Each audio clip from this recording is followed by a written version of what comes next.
বলছেন যে 2026-এ 226 পেতে পারি, 230ও পৌঁছে যেতে পারে আমাদের সংখ্যা। হ্যাঁ, 321ও পৌঁছে যেতে পারে, কোনো অস্বাভাবিক কিছু না। কারণ তৃণমূল পারে না এমন কোনো কাজ নেই, আর মানুষও তৃণমূলকে দেখে করতে পারে না এমন কোনো কাজ নেই, যেটা মানুষ করে দিয়েছেন। খেলা শেষ। নিজে স্ট্রং রুম পাহারা দেবো, প্রয়োজনে 3 দিন রাস্তায় থাকবো, গণনা কেন্দ্রে থাকবো আমি বলছেন।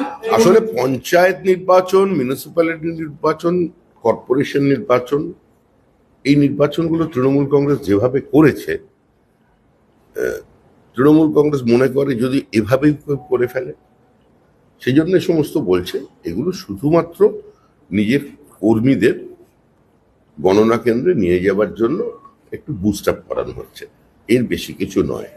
ঠিকঠাক খবর নিয়ে দেখুন, মকপল থেকে শুরু করে নির্বাচন পর্যন্ত বহু বিধানসভা এরকম পাবেন যেখানে অনেক বুথে তৃণমূল কংগ্রেসের এজেন্ট ছিল না।